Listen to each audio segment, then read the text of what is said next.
All right, well, we'll jump in. Does everyone have this sheet that I'd sent out, or at least on their computer in front of them? I have it on the computer, but of course I can't get to it just yet. Okay. All right, well, this is going to be pretty informal. There's only 7 of us on here. And Jane, I asked you to participate because I know Beloved Community is very involved and has been very involved in mentoring and helping, not even people that make it all the way through the program, because within the RentReady program, we only have about a 20% graduate rate, and that's not necessarily a bad thing. That just says that, roughly 20% of the people that come into the program are ready to be out on their own. Some people still try to go out on their own, and again, Jane, your group has been very useful in helping people get on their feet. And so we'll go through this outline. Any questions, just fire away.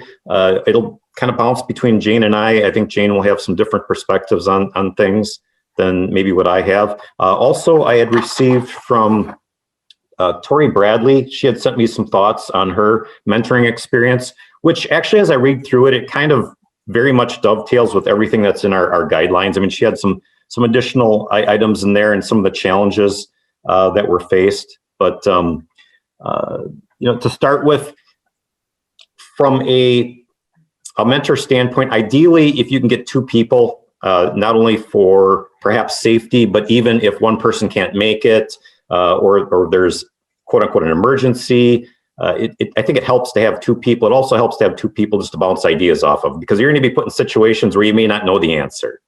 And it's better to have 2 minds versus 1. Oh, hold on a second here. Somebody else coming in. So Jane, I don't know if you had a thought about that with the number of mentors, or even if maybe more than 2. And I think also sometimes we have a single person, but then sometimes we have a couple, a man and a woman that are together. So obviously it makes sense to try to pair those with a couple. I think it is helpful to have somebody with you. It's also helpful. So like I know Gary and Judy are some of our mentors, and we have a kind of like a little team at church. So sometimes even just being able to come to a wider circle, just to hear thoughts and to know, and this is in the training stuff, that when it really feels kind of like you're not sure, to contact Mark and get back with the RentReady counselors, because you're not meant to have all the answers or to figure it out all by yourself, right? A comment, like I think again, with the young man and woman that we're mentoring, I guess a few weeks ago, I kind of, I contacted Mark, and I almost felt like I was tattling on them. And it really was, but it kind of felt like that. So I think that's good to kind of reinforce that if you have things come up, you should contact Mark or whoever. So yeah, I just wanted to share that. So I've tattled again, but that's okay. And Gary, that's a good example, because it probably does feel a little bit like that, but and we don't have all the answers, but ultimately we can reach out. And I think, Jane, part of what you're working on with One Big Tent is to try to find that one organization to have those answers. Mm-hmm. So Gary, that was great. And in that situation, the biggest concern I had with the person you're working with as a mentor was actually what happened when he got into housing. My concern was his employment history and his employment background, and that's what's been his hurdle. Almost immediately after getting into housing, he lost his job after the first day. So he's now working in a temporary capacity for the Salvation Army. He rings out the Red Kettle and has other opportunities. But that was an opportunity for us to sit down and really kind of think, what can we do in that situation to help him get more on track? And this is a very fluid process. So the idea is with mentors, if you aren't supposed to have all the answers, and I don't necessarily have all the answers, but we can reach out and find somebody in the community that can kind of help us move forward. I think I'll talk just a little bit about time commitment. Initially, when people get in housing, I think you're gonna have your biggest time commitment. It's a big transition for people. The other thing I think that we hadn't really planned on was furnishing apartments, but We do have a pretty good system in place now through Facebook, and Tiffany Krieger's helped us out with getting furnishings. I just got some funding from the Portage County to help us fund a mover to help getting those things moved into apartments for people. So we have a system set up to get these apartments furnished, which I think is great. And from your perspective as a mentor, I think you're looking at probably a daily contact. I think, Gary, I don't know how often you reach out, but, maybe it could be a text message, it could be a quick phone call. And each person's going to be different. I can tell you, people coming through the program, some are very hands-on and some just need maybe a couple of touches a week just to check in and see how they're going. And Gary, I don't know if you had anything to share on your experience. Now, basically what I found is this young man has kind of texted me or called me occasionally if there was something going on. I mean, and then we actually set up a time where we actually met, and chatted. So again, and he even invited us over for dinner already. And, I said, because of COVID-19, which is true. I mean, we haven't invited anybody over to our house for months. So, yeah, no. And I think so everybody that, so I've tended to companion people who aren't necessarily all the way through RentReady, and as have some of the other people at Beloved Community. And what we find is that it, like Mark said, it's really going to depend on each person. Because a lot of times it's just, hey, how's it going? How did that application go? Hey, how was that first day at work? And just to know that somebody is there for them, that cares, is huge. Again, not your problem to solve.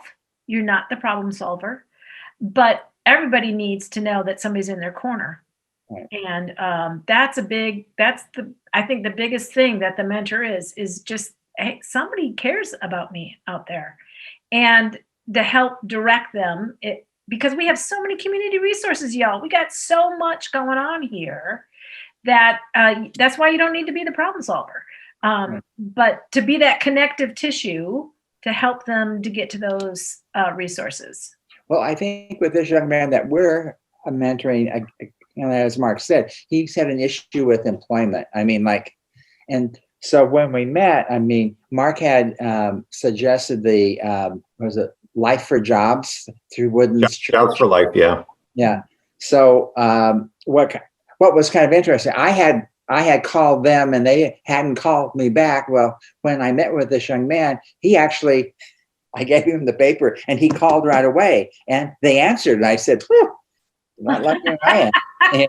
But again, he has actually looked for another job after this temp job is over with. And so what I've done to him is, I've just been really positive. I said, good for you. I mean, it sounds like you're on the right track. I mean, you're lining up another employment issues after this temp job is. So I think just reinforcing them, I think what Jane said, and, just kind of get that relationship going.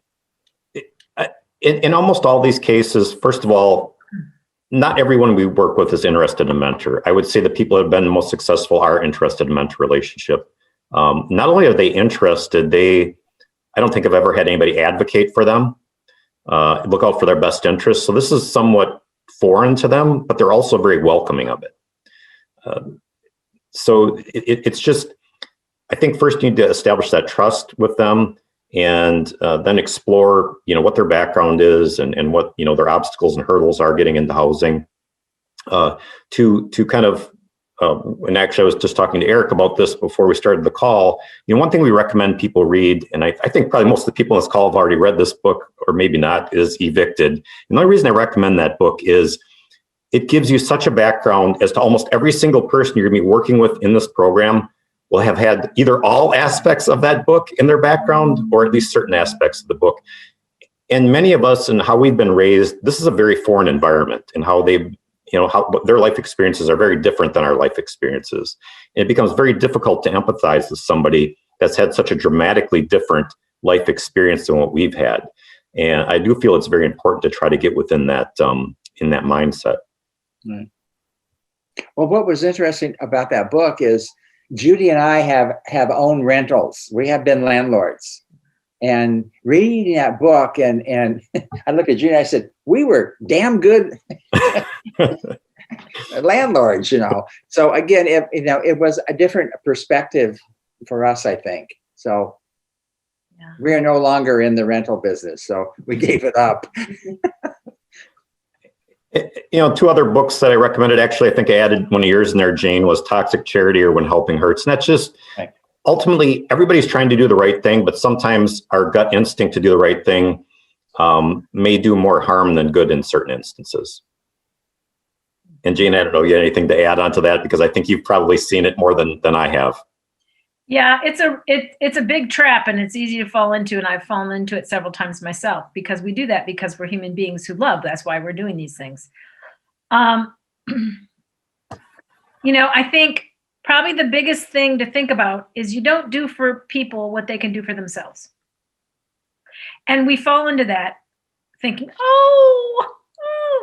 and it feels good, but what we can do is to help, is to create kind of this relationship where people can recognize that they can do it themselves, and to be there and to support them and to cheer them on, right?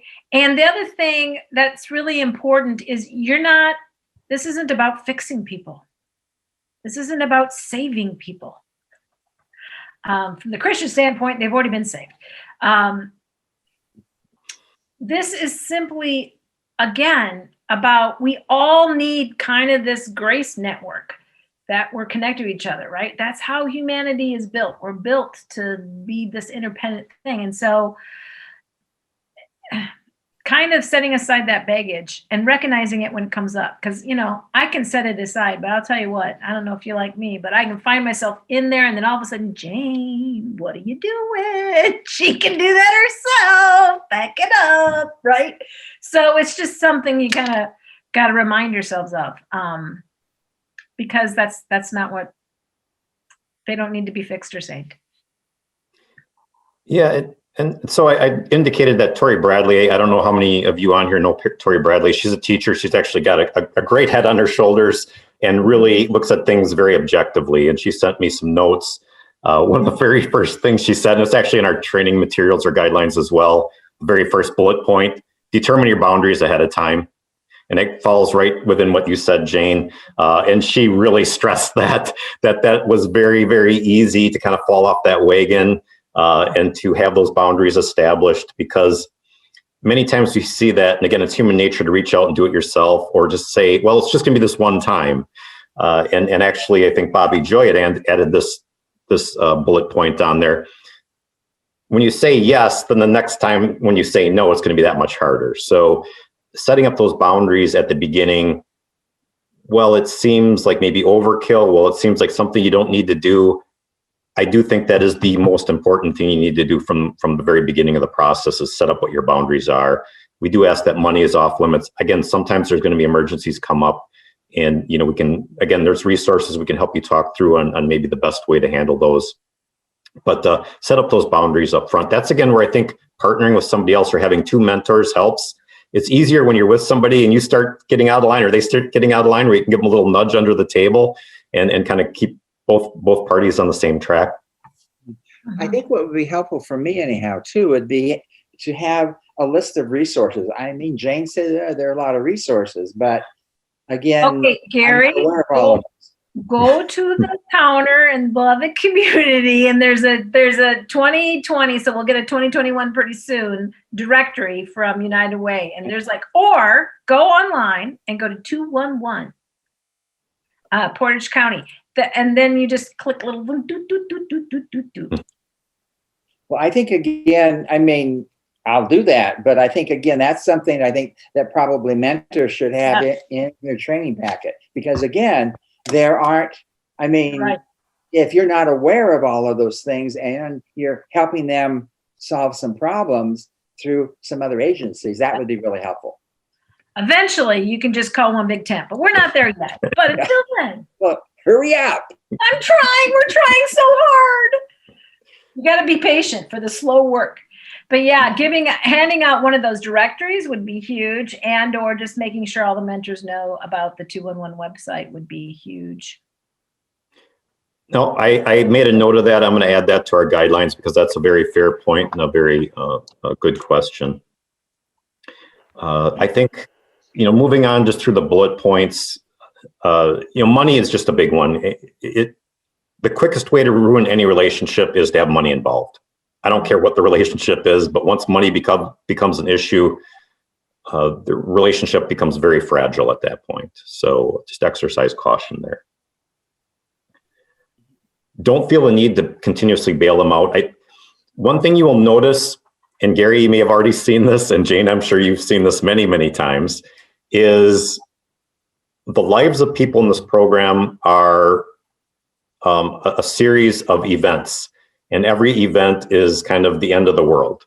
Mm-hmm. And that's the way they've lived their whole life. And I think, again, as a mentor, to try to even that out, to keep them on an even keel, but everything has been very reactive until this point. So a lot of times, again, you said your person you're working with calls you Gary, and usually there's probably some emergency or something that's happened. Right. To not have to feel the need that you have to rescue them, but perhaps talk them through, the emotions they're feeling, what's happened, and what their long-term plan is. Jane, I don't know. I'm sure you've seen this a lot more than I have, because as a church that gets a lot of these requests, I'm sure it's always an emergency. Yeah. Well, people, so, there's like a crisis thing. And frankly, most of the folks that we're talking about are not a simple crisis, because most of us, when we have a simple crisis, we have family, friends, or a faith community to turn to, right? So now we're talking about some folks who they might have those things, but they might, those people and or things don't have the capacity to actually help them. But usually the folks that are in RentReady or folks that are coming into our faith communities are folks who have a chronic situation. And it's chronic because it's crisis after crisis after crisis after crisis, right? And so, frankly, the easiest thing to do is to give them what they need in the moment. And then if we're honest with ourselves, we all kind of hope maybe they won't come back. I'm just going to tell you, they're going to come back. Yeah. And we haven't moved them anywhere. They're stuck in the same place. So sometimes you got to know, okay, this is a crisis. They really do need something, but it doesn't need to be you that solves that for them. That's why you're in this network, but help them find the right resource and recognize that that's your role, right? Your role is that, how do you want to, so if you're reaching out a hand, you might not be that hand, but you might be the arm, right? Helping them to make that connection. But that's the trap, because it's really hard not to, especially when we have abundant resources ourselves personally. We ask ourselves, why shouldn't I? Well, the goal is to help them to get to a better place, to not stay stuck in the same place. And sometimes just giving them what they need in the moment. But sometimes they need what they need in the moment, all right? So that's when we turn to the community partners and say, hey, because sometimes in the church we say, we just got to do this right now because Maslow's hierarchy, right? You can't think about the other things if you're worrying about food and shelter. But you got it. So it's both and. Yeah, and that kind of builds into the third bullet point, help them establish a plan. Jane, we were on the call for One Big Tent. I think you'd asked me the question, well, what do I think? And one thing that I've seen with every single person I've worked with that's been very consistent, number one, all their needs are different and they're all in a different spot. Mm-hmm. But one thing that's been very consistent is they're all right here and they want to be here. Mm-hmm. They know where they're at and they know where they want to be, but not one of them yet that I've worked with has a plan on how to get from here to there.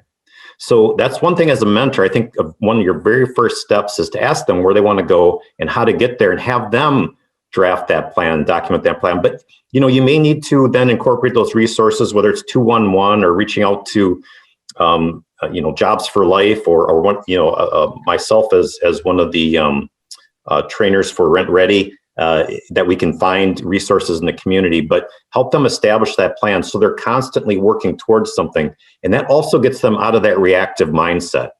Because when something happens, well, okay, I'm working towards this rather than just reacting to what's happening in my life. And so I really believe that is kind of step number one that every single person I've dealt with can use. And even if they went through various programs in the community, it still seems that they don't have that. So I really feel that's an important step that anybody that's a mentor can help them with.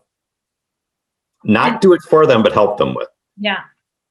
Because some of our neighbors and friends, they don't actually believe that can be their reality.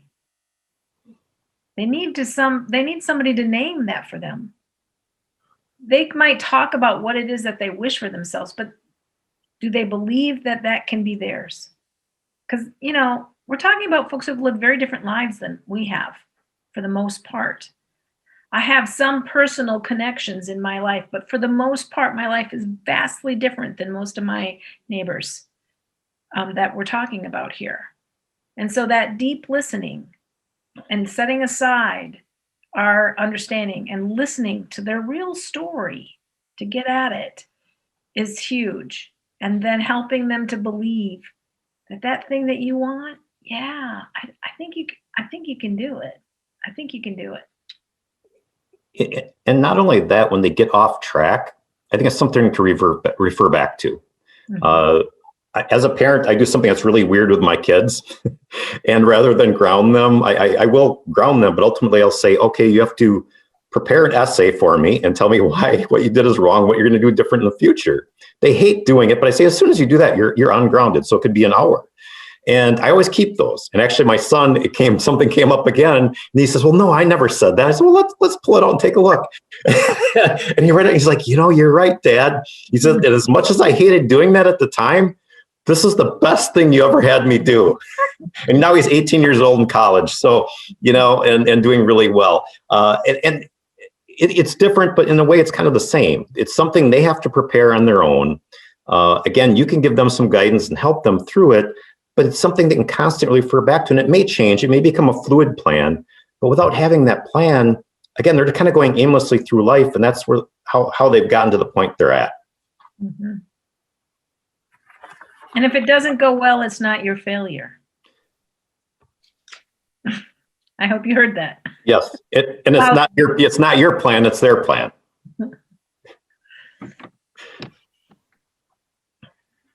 Let's see. The other thing is red flags. Actually, this came up with Tori. Well, it came up with Gary as well. But if there's addiction issues and you notice some changes, if there is somebody from their past that's been a bad influence and all of a sudden they're coming back, if there's a change in their behavior, things like that. Again, Gary, I get it, what you said, you felt like you were tattling, but ultimately that kind of allows us to nip things in the bud and really find out what's going on. We don't want it to be tattling. We want them to be successful. The other thing is anybody that has a mentor, I really believe they want the mentorship because they know they need to go in a different direction and they know they need help to walk in that direction. So they seem very open. And Gary, you can just honestly tell me, do you think the person you're working with seems very open to the mentorship part of the relationship? Oh, yeah. I think so. And I think, again, and it seems like he has a plan. I mean, like I said, he's lined up another temp job. So I think, again, what he would like to have is a full-time job. And so, but yeah, I mean, he seems to be comfortable with me so far, and we've chatted about his past experiences a little bit and about his current ones. So, yeah. Okay. Let's see. I guess trust your instinct. If something doesn't feel right, it probably isn't. And don't feel pressured, especially if you're pressured into making a decision. If they're asking for something or asking you to help out with something and you're not sure, don't feel pressure to answer that. It's always best to take a step back. Again, if you can have two people there, I think there is some help with having an additional person that you can bounce the ideas off of. But if you're on your own, you're not sure, don't feel pressured to say yes or no to something. It's okay to say you'll get back to them. Right.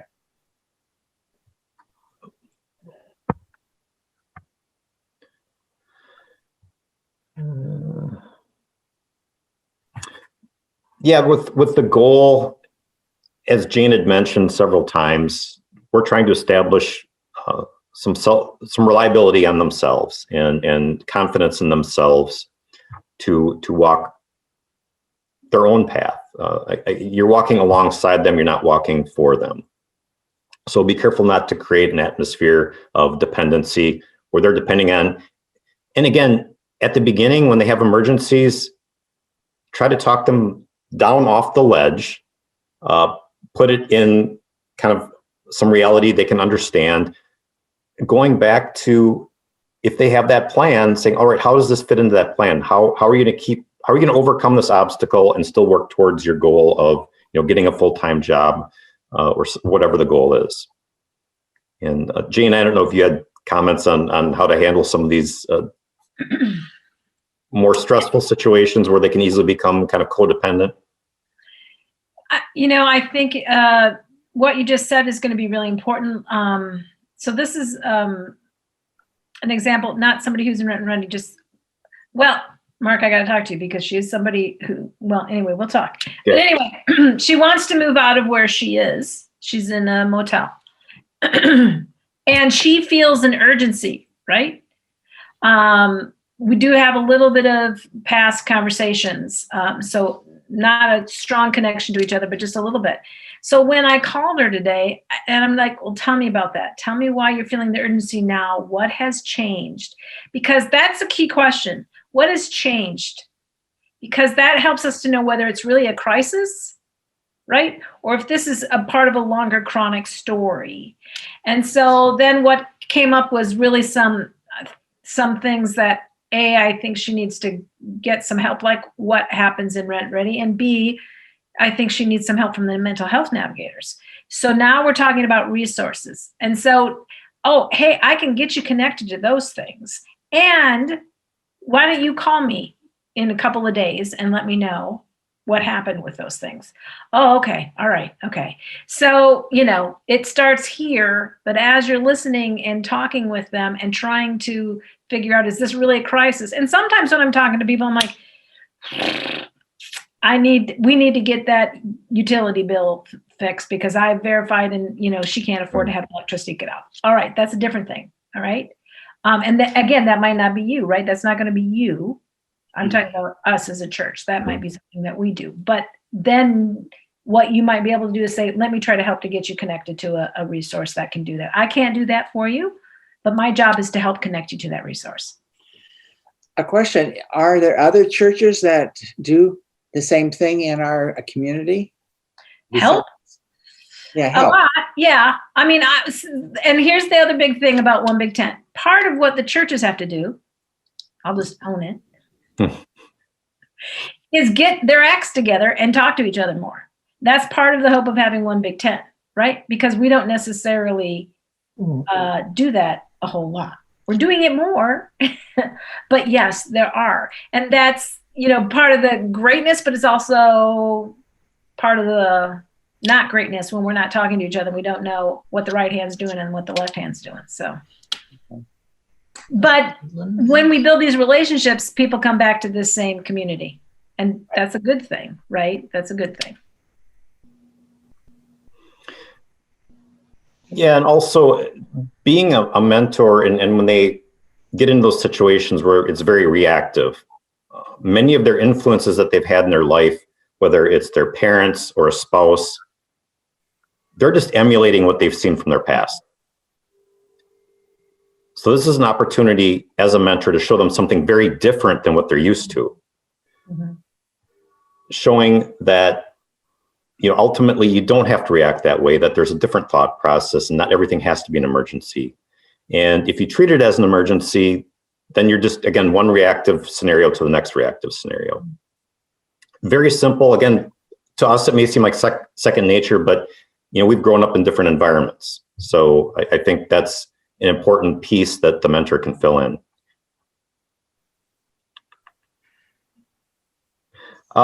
If for some reason you feel the person you're working with is not complying with the program, the wheels are starting to come off, things like that. We've tried to, right the ship, but it's just not working. It's not your fault. I mean, it's not your fault. We haven't had anybody that's failed. We have some people that are doing better than other people. And the people that are doing the best probably have the best mentor relationship. That doesn't mean that they haven't had issues, because everybody has had issues in this program. Some of them bigger than others.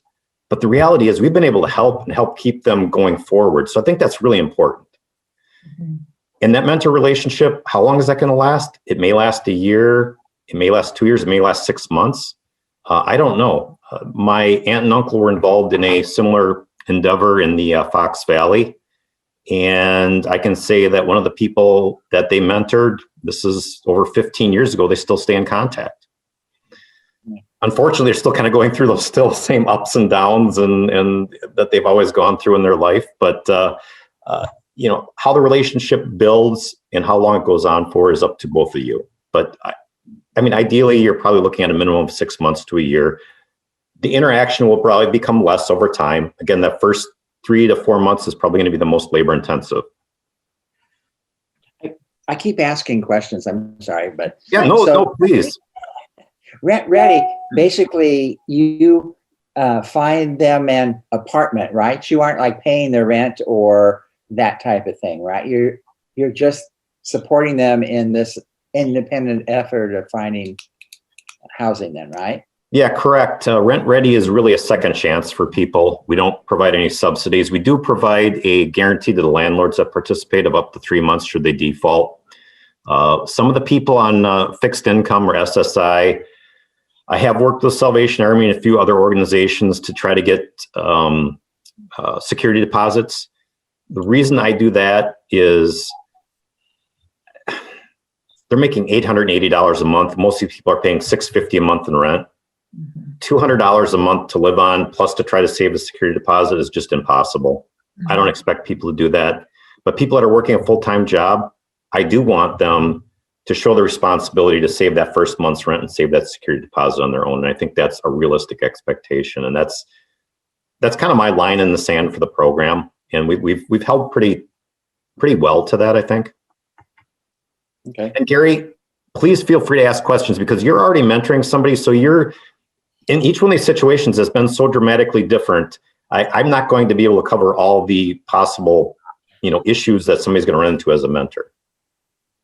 I have a question. How much in-person time are you spending with these people? It's going to depend on the person. There are a fair number of people we work with that don't have the ability to do Zoom. So it's either going to be a phone call or a text message. I think some in-person is important, but obviously it's COVID time, so that is very challenging if you're going to do in-person. What I do when I meet with people, it's usually at a long kitchen table, we're at opposite ends with masks on. We meet because I have to meet with everybody that graduates out of the program. That's how I handle it. And to answer your question, it might be once a week, it might be 2 times a month. Ideally, do whatever you're comfortable with. Try to talk to them and see what they're comfortable with. It's very difficult to replace face-to-face, but do the best you can. It's COVID, and I get it. You have to be cautious, and safety should be first and foremost. Good. Jane, I don't know if you wanted to add anything to that. No, that's what I would say. The folks, a lot of it's phone calls and texting. I prefer phone calls unless it's something short and sweet, just so I can hear their voice.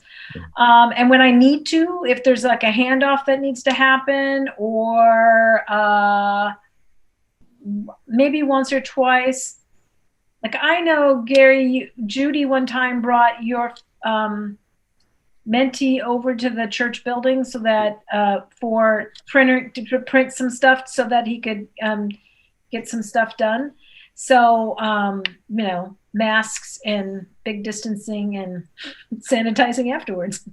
The world of 2020 and the first part of 2021.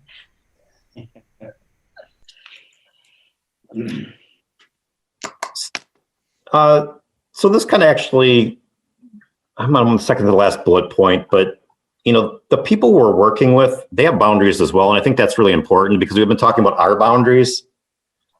And this really hasn't been a problem. And I'm pretty happy about this.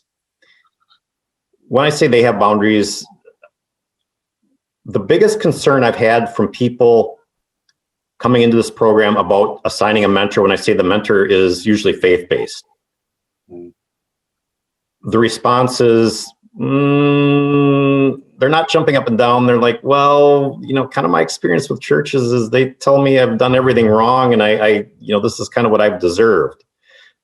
And they don't want to hear that. And they say, not in exactly those words, but that's what I hear. And I relay to them that, this is not something where they're coming in to convert you or render life decisions or judgments on your life decisions. Again, I haven't gotten a single complaint from anybody that's been through the program. So I think this is working well, but I also think it's worth the reminder that they do have boundaries and to respect those boundaries as well. And they may be doing things in their life that you don't necessarily agree with. And, again, those are their boundaries. And Jane, I'm sure you have much more to add to this than what I've covered. I would just say two things. They're adults. These are adults.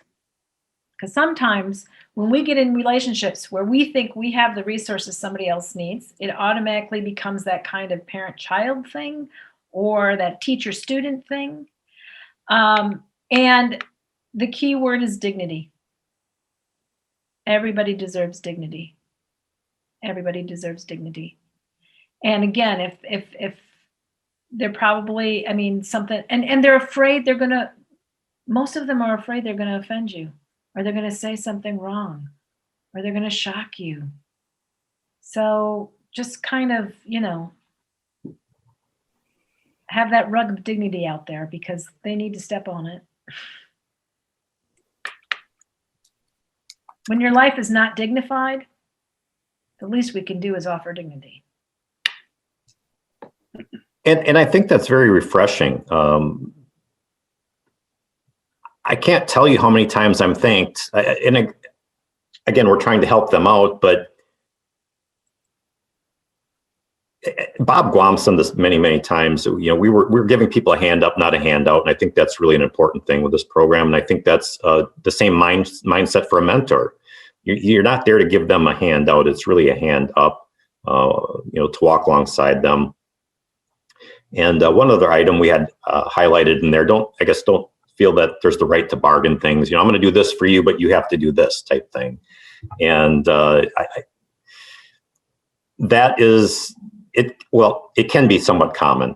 I think especially when people maybe haven't made the best life decisions and they're may still make a few decisions that we would perhaps question, but they're decisions, as Jane said, they're adults. Mark, I would just say they are going to make decisions that we're not going to be happy about. Yeah. But listen, we all do that. Yes. Yeah.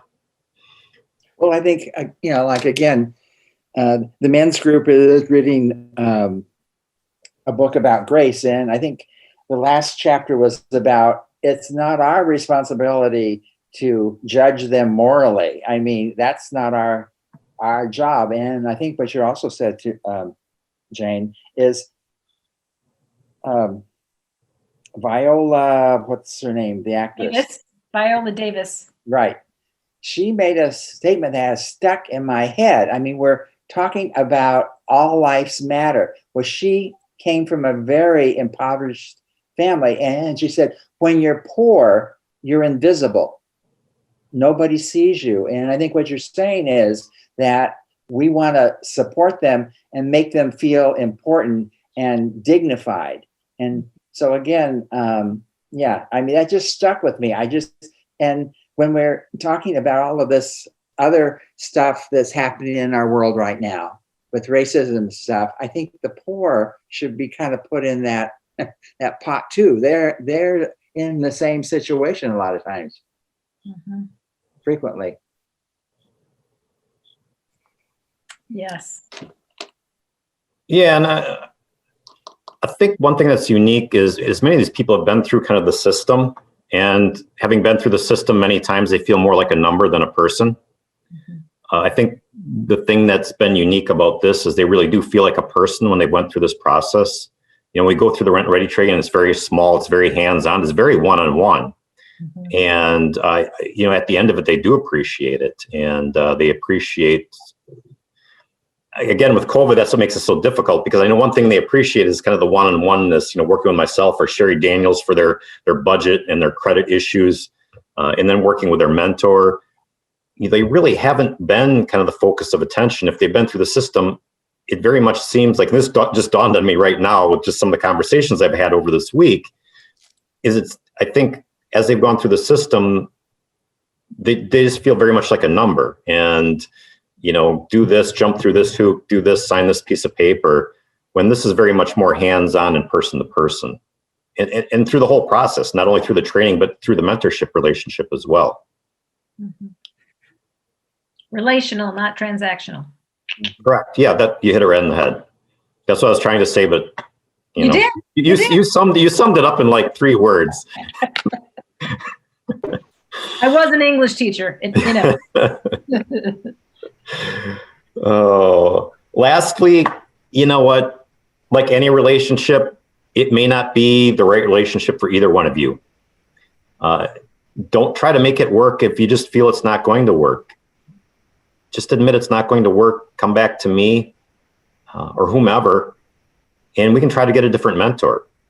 I would rather do that and you know, just learn and grow from the experience. We can assign you to somebody else down the road.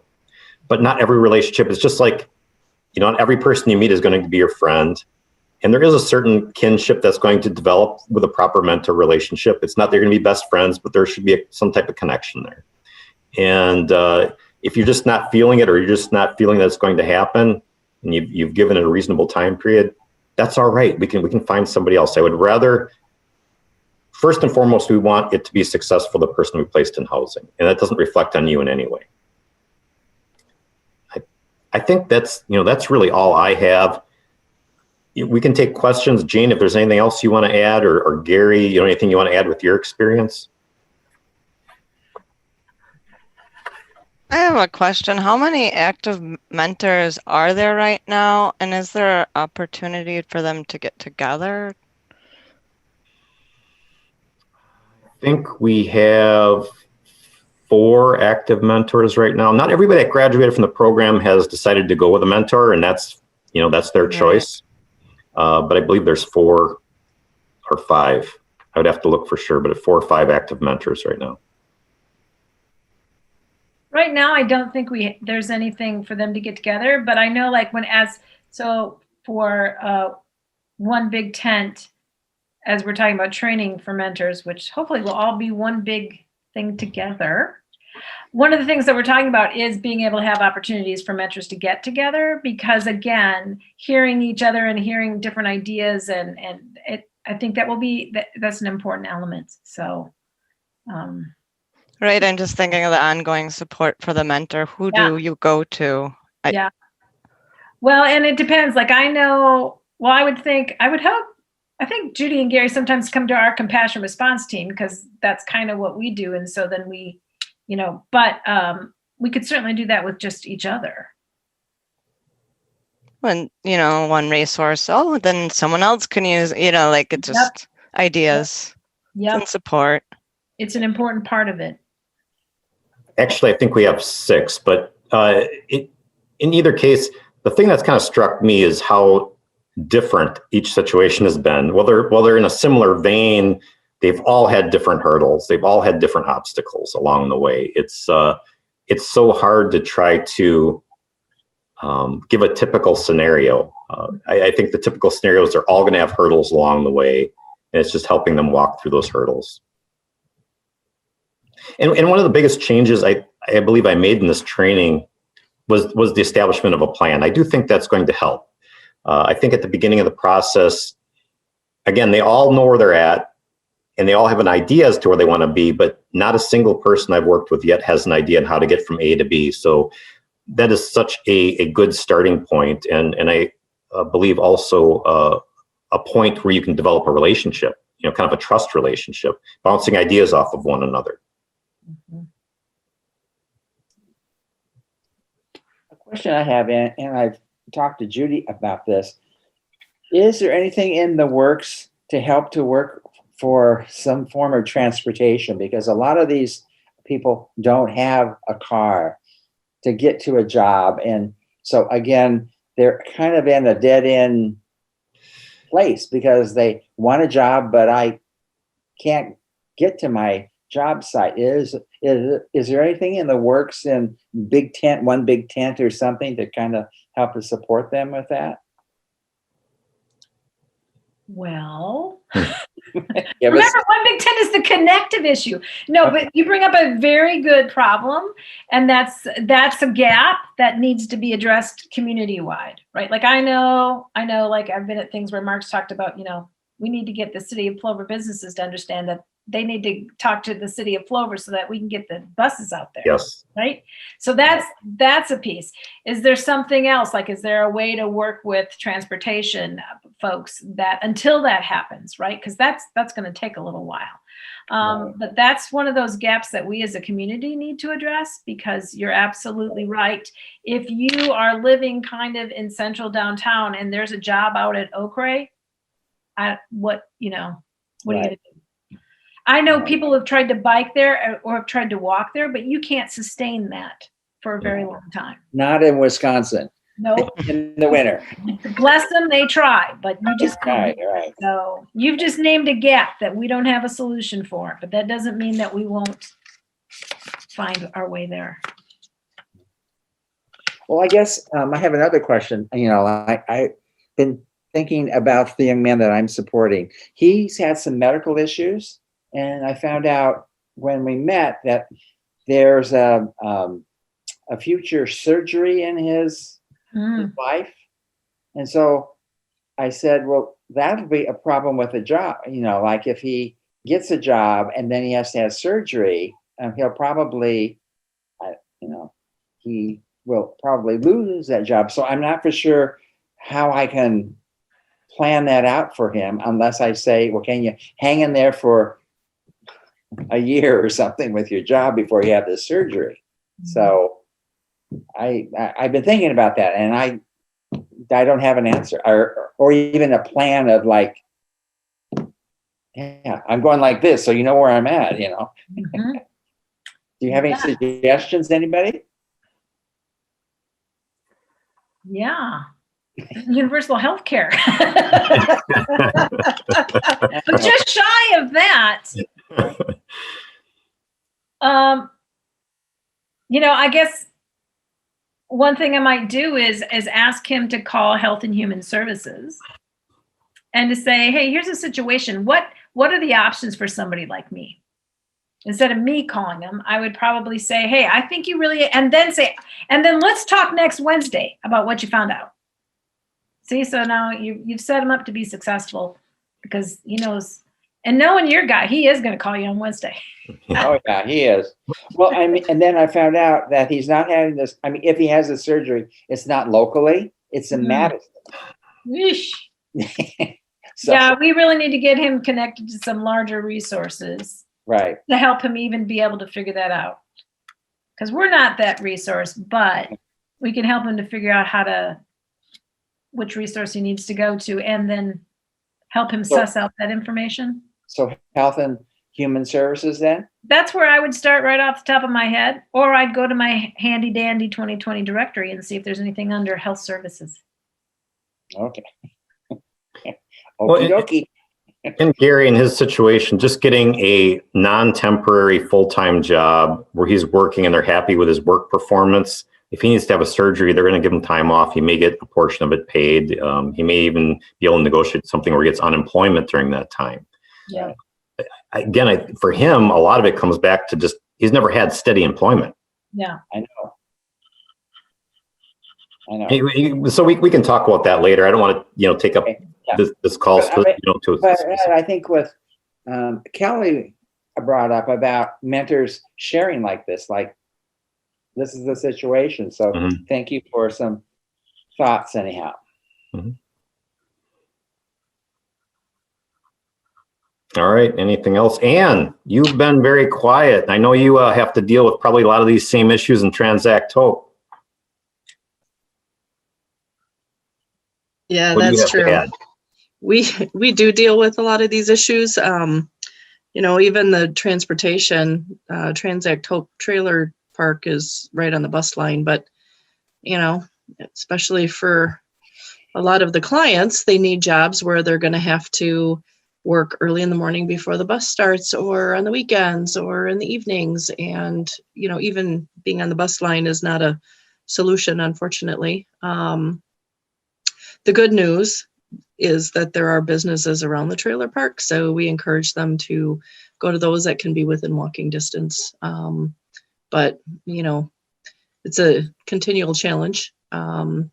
Also, too, in our situation, they're continually encouraging them to do it on their own, and that kind of thing as well. But they just emotionally sometimes get to a point, or the maturity, for example, of one gal is age 13, and how do you build that? How do you she thinks like a 13-year-old. So sometimes you're on the right path and you think you're doing great and you think she's starting to gain that maturity, and all of a sudden she does something that reminds you that, boy, this is really a hiccup and a challenge for her. So balancing that is a continual, the good news is that she has shown a lot of successes, for example, and continually focusing on those successes and reminding her and cheerleading her, and over time recognizing that she can do it. And sometimes cheerleading even the most simple things can make a big difference. So I'm just making a note. That was a really good suggestion, focusing on successes, even if they're small ones. I think that's a very positive note and a good way to build that relationship. yeah. Anyone else? Anything else? All right. Well, thank you, everyone. Sounds great. Mark. We'll see you guys. Take care. Thank you. Bye. Thanks. Bye.